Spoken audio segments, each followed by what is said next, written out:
ko no se kon di choma no da jo ye de bible de question ki de go jo chi me de go bat ka cho ku nan ten go jo bible go ay ten jo do bible go kan go ro ba nya ga ya ton ana na ka kot bo ja tin ki kot go ay o de fal ta to ba ga nya ko kon kel ana ngay con này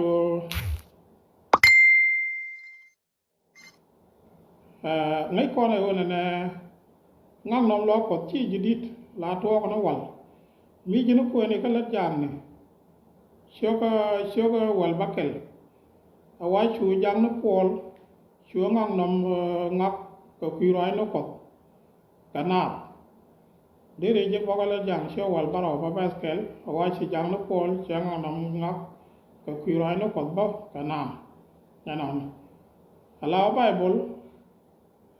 chi problem wo ba ngang nom ngak ko kui de but jeng na ngang nom ko ba mete ji de ko jan jeng but ngang nom me lat ke me ke reason ki mo goro bi so loy na tele mi yara de lat ana ma do diem o en jin gat bung pointu ampan sara di bir welcome teru wide ya lao an ngang nom che je ko ku bible ko bat yeno bana ro ren ko ana no ya alaman tin man goro ban ngach brother galwa de yo ka namo de yo ga wudu ko ko no re ko ja forshet ki na ga le ke dial la de ko ku do ran ko no re ko mi ti to ko kon ke jita la raja ya la no la ka de pan la shu ka no re rama mo tel mu de lo ge ana no tel mu de lo ge ko arame gat kel mo mi cha gwat je ala cheruj ala ko de to wan te be ne kana longo no de kan de karo den wal la de kan go ko no ko ja forshet ki aram an wo ka gambel mi ja ta ta mi ko de ala ka da ra do jala ko na mo de la ro na na ga da ma na ga lo bom pal ge je mi chang wa ra ji yo chi te me la da me lo ka man chalel chalung no point de but ko disagree ke je based on right ko ena no ki based on bible ena no jen ko disagree ke jam but ke ten ko kien tele mo ko disqualify ke je ki tele mo lo ke chang kel te ga go kel mi siriat cha ko mani cha kon ya la na na e ba palo go chi ga lo bom palo ba la ko ra gambel na mo che chu dak ka nei dial tan go yo de ga lo bom pal ba la lo ko dial baram cha ne dial cha ka bab ko ku ko ram tra mo cha an go ge chi ku to no mo ki me chi la no no man de ko ne ka la individual ki ram kel chi mi cha mat ne dial chi mu de lo ko ke lo ku ge je ko cha la ram bari de cha la ro de la ro chi re de ko chi re de ko wa da ra la ram mi chang te ga mi chi ga lo ga nyot ko ro lo ko che de cho ko che bu na mo chan ma ge je tin go ko mo ya man kwa disagree ka galo bom paltin janan galo bom pal mi tar che kon go gan wan di ni ale go ki ro mi chi go je ne chu ne de pan long aram kel ne de ku de pan chi ne la ro na ko che wo jin galo ga bi ne dia jien ko mi ko shirai pot chief question baro jelat galwa mi tar ka liang je la wala no adol kot chi kon akon che kon jaga nyon abana gang karo da abana pal je liang galwa ga mi tar la no mi chi kon kun la ba kon chi lwa ko da adol kot akon che bilan kun sorry che karabe men ta tundul wa shabat dono shere mu yana ba ya la no ne lo ko akon che bat abana wo go ne mu kon ji lo ko ichi ne ro de gang ga kon ter ichi ne ro da de gang ga kon ter lo do chi dul ko kon ja ga nyon kana wona ne mi chi kon ji lo ko ichi ra de la ga tede abara lo la de ka la jem na moni ni kune galwa kune or ke je o bu ne o lo ko che no kon nyon la ne ichi ra de la de ka de ra ro la de ka che ga ra lo ko for example ngai kon pol jam no pol awaja ni ten maka ala ora mala kem no la ga la dan pol poin la kem no la ga la de ajana gan mi chawo jal la wana la rai ko chen bela no ya kana ajana ne ri chakulo nge pankien bi kana jangna miaka ci pol la no ala pol kana gu mi pastor ni iba gu no ne de ko la nge la jilo ko do do wala je ko nien ki be do cham ga kana gu ji no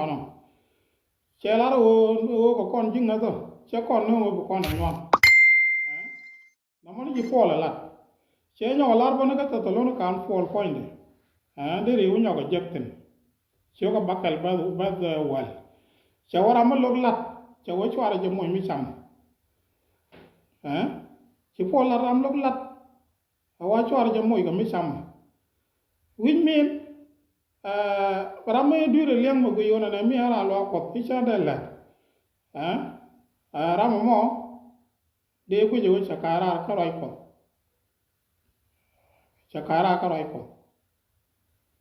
jan ko jana mo ko mi ci bay bo lat bi clear ala fol etan maka nyok Peter mi jege ni mi waga chola mi jege la marriage ajere ko la jo ne bi akora ko e jaga dem na tia bala dem mari ala jege la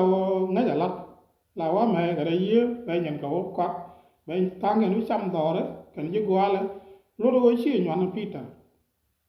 ta do ga example de nyu ne wo ko kon ji lo ko ki ko kon pastor che nyu no ji kon de la de kon let rajo mo ne je nga lianga galwa bom pal ge je wona la no ana let dol ko do kon che bilan pul bana lat bana lo chine de fan chiana ram kel mala la lo ngo ken go to ti chicken paloko gor kana kwam na ko go ge tere la kana pu nu ne bi te ge yo bi akan te ge yo ko pa me bi akan te ge yo cha nga me na chikala no na ete ga yang mo butuo chi go te wala ne la kana la ri ke butuo jarma la ra go wala de bana jori ro duori mi chi ar wuri ba wo duri juru kala mtak la ja la de mi kono ko chi ko jarma ya dial so an wale chi topic alo bom pal che ko mo ku baran che ko question mano go bible cha de la bor ana mo ajana bible ne de ngor kam ne de la mas ga ta pindit mi na mo mi ra manga de bible yo to ana ya wona na de ko de pal che de agree ka galo bom pal ya che de agree ka je an right pot point de chiko cha pai ban cha ko na pai to je ko ne se baro la mur ko ko kwa ki dong kan tang ko na da bo je ko na tin ka cha ta ngwan long cha ga long ko na rai ko mi wa na ga to ko che ku go ne te kon che ga wo te la ta kon na kon che ga wo mi ka ma ta kon na tam che kon pri ni che ngo da la di wo te kon wal ma da la lo wal che kwa lo da ro no che ne dia la ji lo ko mi dan pal ne lo di lu pal ne bi le ke chol ka ne pal ga mi dan mi dol ko ben che te dia la je ka to che ga wo che ne dia lo ko che ko na ngi ko ba na ro no ba kwel pal ba le jeng di al ba ga fal so na mo find a jana tetun ala on tama mi cha bon ko na re bible pal ngui de ko lo ka fa ga ne zim ki ta e to kon ku go na kon na kon ga je ko jana tetun ko ma la re bible ko ra ma tam ngai kon ma la la ke ne ma ka ta lo do chi ke ne de ko jana de na ji lo ko na mo chi to ma do dien an sa nyen ko la lat ite ka sa me de me ma gwa ni jana lo ko bible an sa nyen dan point de ba do kon tai gwa ga pel go ro mi ko na je wi mon ti de da lo na an sa nyen point ti de da lo na bat mi jin na ngi ko roi ko wi tin chi leng dol go ga ki no li chi je dol go ro wi nang lo ko de ko contradict chikan de okay chikan de okay te bo chi go go ka cha go ro kulis cha la ro na cha wo pel wa me wa ya dor ko ala pel wa chi jan pal ko be jam chang jin PhD mi chi chom lo ko la nyuru la mambar mi chi jin ram mi ngai ji rai ko no wan la liang ga nei da ngai je cha wi ma PhD o ba yang ngai ka ti chau leng do go ro bible find de nya te ga ma ba la ye ko me ki ma ba tiam ye bible gor je ke ye cha gor ke char we ra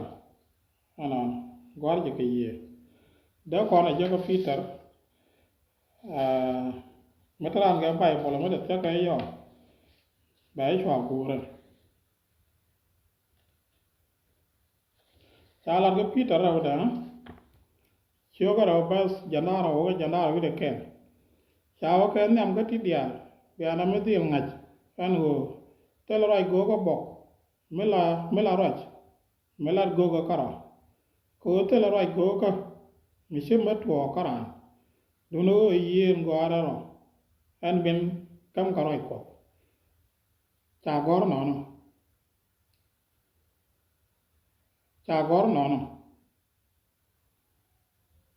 ala me ke ne len go yo e Peter rawde shoga raw ba janara o ga janara wi de ken wor ko na bi wo jak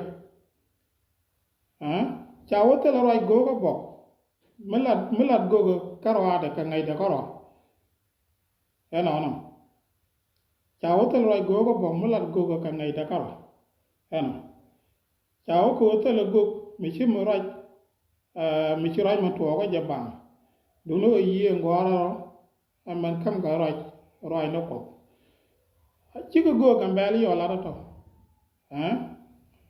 la no go ti wal te ngai kon go bible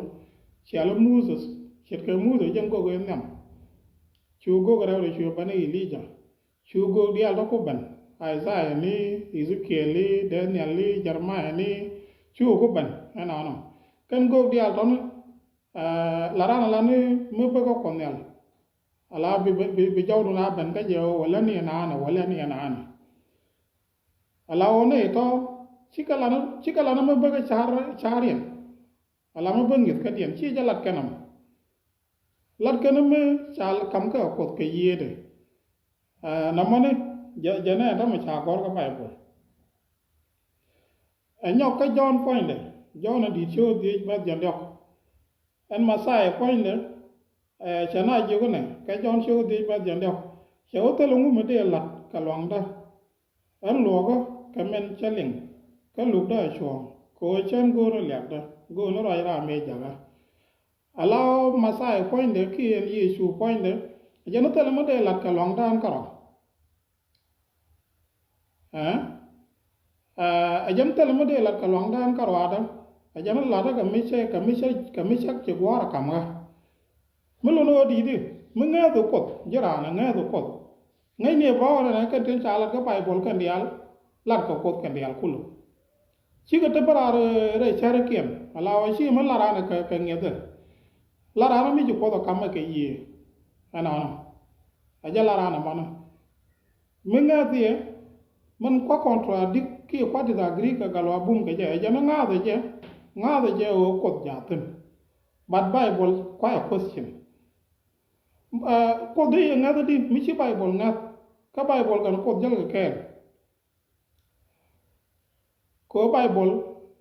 dun ko cha gor roi ko dara ra cha gor no roi ko dara ra alawa mo no mi chi bible chi question mane point ko ba chi question te ne roi pan ga je ona ne e go mi cha gor ti no ne e te lo ko te ne ti chi ke je no chan chi ran da la cha ga nan ga pu ne ke de la ro ne chere mi cha la for example da mana ya lo for ro do am chawo che gor ka timeline de chawo ko ko mi che research mi di cha la chawo cha kong lu ro ne te lo ko che for ro do am go de chi an ga ra yi na di chi kon de la ne chi ga lo bu mo kan che wi share ka timeline de are for ro do am mo che wi share win men mo ko do share ne o no ke je alare di chala ra poro re wona ne telo ko chewo kana galwa bum chewo shia mulu no no ko man chala ra telo ko no ge chaka na la jem ko che video re bi pan ge chewa wona chala ra ti no ne telo ko chanka ne la gad bum ko be ti link ki dong bi wona nan video na me chanka ne la ba ko tok do la jim ka shi dung ra mi shi la ra no shia nyo ge je wona na man chala no ge kana wo chi chu declare jin ba ora na point bible ga gora ma tam ne tindit ni wona na larje chu jag ba ni al ka kwat chu jag ba ni al ka kwat na na chu che tan wo yen pin ko che tan ne ngu wo ma na ka wa cha yen pin ko chi ya pe la na no ala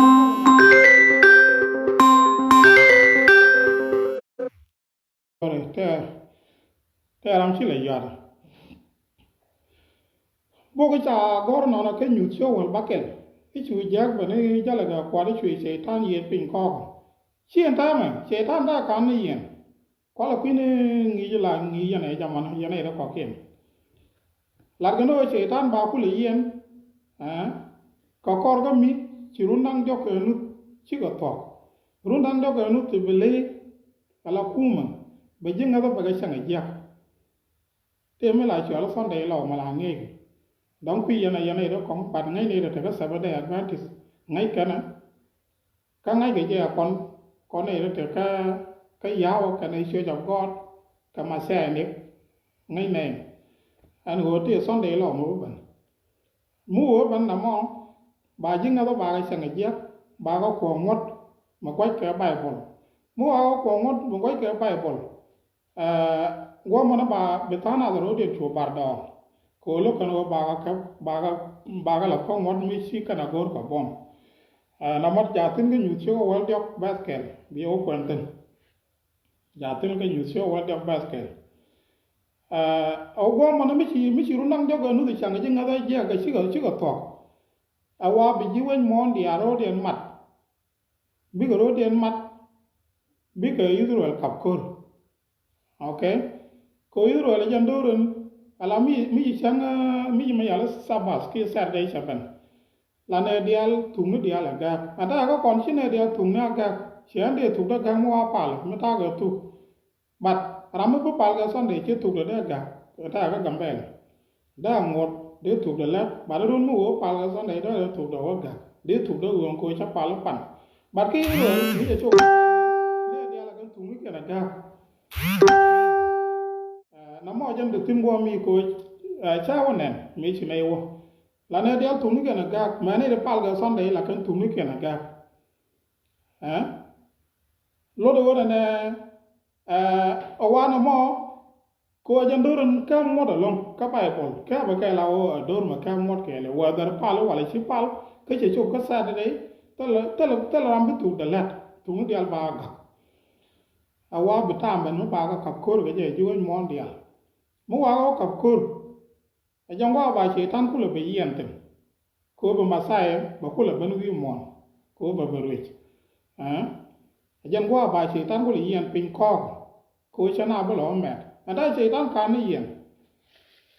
chi la no pan ga je ona ne ngu ngu mo me na do kai wa cha yen bat kan ni yen so na mo a jang di clarify ma do dien te mi cha la na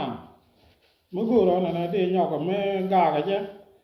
ra si da ma na ne ga bu ma la do ne e bible ko je question te ga mi ci fo la na in case mi jira ma nga bible go ro de temi ka gele sia sio kel ba bakel awo ko ba wal ci fo na ce wo to gon gwa ka kel ce ta ni to gon gwa kel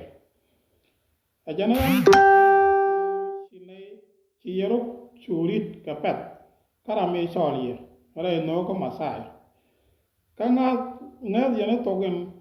to mo gwa mo gul ci wo te ga to mo gwa me do dien du no te ga sanat te nyon ke ye ka gor go bi ga to gon gwa ka kwi karo to rit ko du no chang te ga ran ko ki jang nel mo ye la tok en gwa mo ko ka men cha ko la ye a je kwat ke cher ka men cha ko kong la ke nyam an ta me nya ga je kala me te ga ram la ye tok en gwa mo ko ka men cha je a je kwat ke kan ko ne ala pol poinde che jigele sia che ka lo bi je ga gele sia yo cho kel ba bakal wo ko wal che wona ne mete ga ramu ben ga tong mugul mugwal ga men chakala die abele bi jona ne to ge sia jeno wala si to a jana mo je kwet ke ramu joge bible ki si to bible ti anten gurun dial cha ta hu da lo ko che tang ku lo da lo ko si ga le na dit ka bra lo ben joga na ne bible te lo me si to ko pa ne cha ne bo go a po le ne to bu lo to wa ne to pan kien chwara gri ga ke mi jira ma nga bible lo do chi bo no ke bible no wo ka ra ko mi ti te no won pi de re de na chai bo wo jara ko ra ko point da ko no kon tun na mi chi go je cha gwa ga ji bi ka ra ma bi nyen ko de jewa lat bi yen bi ne ran tem na go bi ga pal bi ga ban tem chi nga tem bi yar e pala lo ko so na mo ami salat salat pol ana jane ramu ben ga tong mo dong jane chang le la yen point and pol ki chang le la jang nyal a jane wo ben be bi jo na ne ite to go gwa mo to dien e pala to ge chi aleng no wal chawa ram mo a kwat so na mo jana de lar kon cha nyo lar na ko kurni en nyam che ko wal kel ba wal ba wan cha wo ko to ba dil ta ga da gre dun ko kwi ko ba ja ngat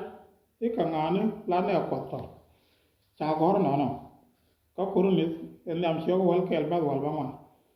cha wo be dil ta ga da gre dun ko ba kule joy ka ngala ne ko to ajanan ko na me ta me re ni na dang jo ti che ko ro dan da te ne no ro ya la ga mo en go de pai polo de cha de ngap ala je una ne ko ra je ka pel ko ro na ka ne de ne de pai polo to go ra je ka pel ye ka ana awa ko na betil te ka da gre dun ko ko ni en yam che wal kel ba wal ba mon chao ko ba ko le jo ka ngana la ne ko to no mu ko ji la na ne chi go re ji na lo ko bi chu la ra bai bol chi to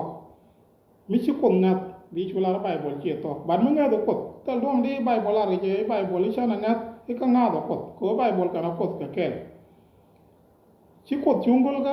ka chi bai bol chungol ka dial chungan la wa ka kel anon namane jana dong de tiam ko na nyok man dong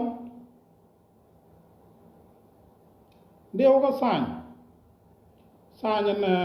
la nyal ke ki la nyal en go na san ni gwa na jana long ka bible anon ko na mi ran gwa long lo do de pele da pel bible ko da ra bal ala bible cha ngai ke pel gor ba bible cha ngai ke pel gor ba ngai ke ja ke pel ye ka o pel gor ka pel ye ka ta ga da anon so mi jin go di parko salat de mi jidi kuret ajan ko le te go te kon le facebook on tele jana wal karun ti wal tele mi ala facebook kwa kuret ka pel gor ba te kana ta kon ga tiktok mi tam ke whatsapp ne messenger te dia to no kwa kuret ne ka ko china gor long marun dia bana ba dang mo dong ban ani ko la ta al dam me le la mo ye bi ne ka be bi ne ku la wo te dia to no go china gor long but chicken wo kel ke bible pel bible ka kana pel gor ka te ka da example ala point jam kan ka gor yes bible wrote by people bible te ra mi bible bi nga ja gor na ya bible da ko la kan sia gor na di ko ko che de ben pin ne ala be bible bang gor jen wi mon bat be kamara luang de ko bran bible ko la gor anon bat cha gor ka pel gor ka cha na lat jang ne chyo ko ngwan ba wol jong man kwen lat jang ne chyo ko ngwan ba wol de cha ta me me chi ga bom lo peter ka ne jonen ka cha ka je kan go e kwai ka gor ka na bang chu ka ga ka chu ka jang ngat kan go chi ko kong te ke yi chu bogo me o kwene go ajira mo mete bible kudu chawa la me chi go bom lo peter kana jonen me ngi kana awa chu ka ga ko kana ide ti panken awa quicken go cha gore they are uneducated ka bible tok ka wa ne la king james chawa they are uneducated man ala ke unu de kan gor lat ke agora ajan gor pela malak me sign ban ngai kan local language ngai kan to hebrew ko bible gor e to hebrew cho ko lo lo greek cho ban nyo kan cho lo to ka wai ne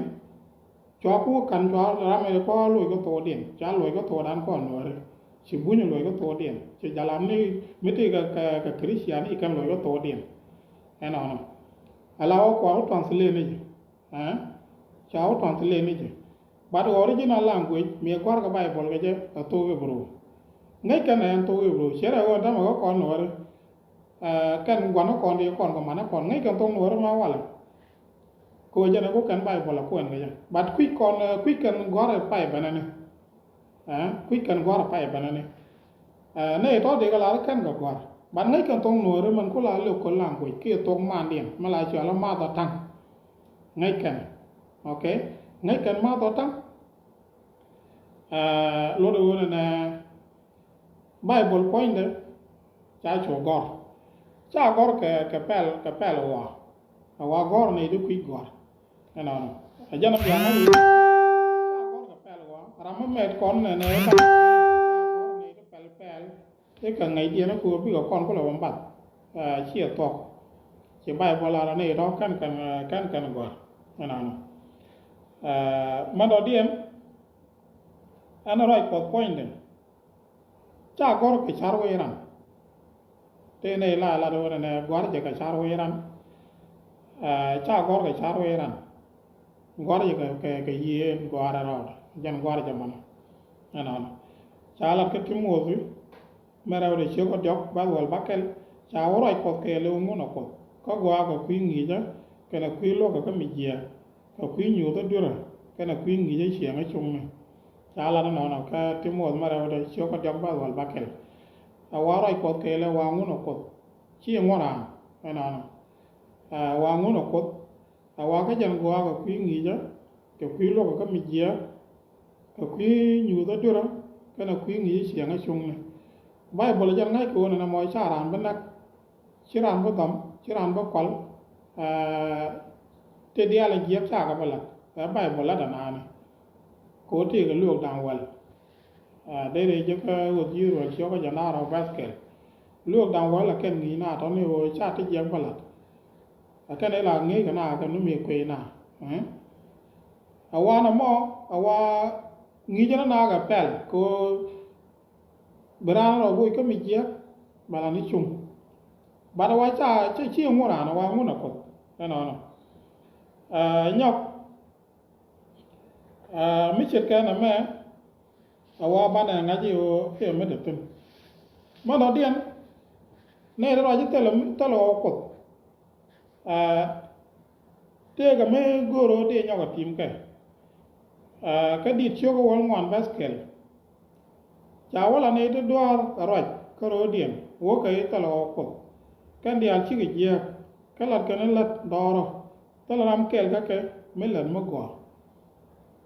ka di de bit yo wal ngwan basket cha wala ne to duar roj ko rodien wo kay talo ko ram roj talo ko ram mo no ro ka je ko ram da ji bat ko mo talo ko anga ku je le cha di ro te jino mitolo ko nga ku ji la cha ki cha ka ro ad ana no ajano bi nga yo ko ja ten bi nga yo ko ja ten chira ra de cha ka ro ad lo do awane ro ajino no awate pelen te ka do wa bi nga yo ko ja ten cha la bo ko di chyo ka jen dis with a dog basket cha la no the same thing and wo ko ja ten ana cha nyo ga lat bo ko yo chyo ko jen dok with a badak ba ngwan wo ka bakel cha yo te na cha jo jin ti woni me to ko win mon ka lat lar mi ja mi ti ngai ka je ka nga ani lar je e be di na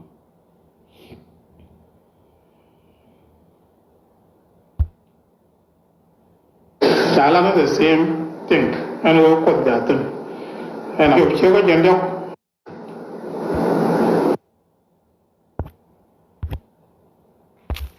Chala no the same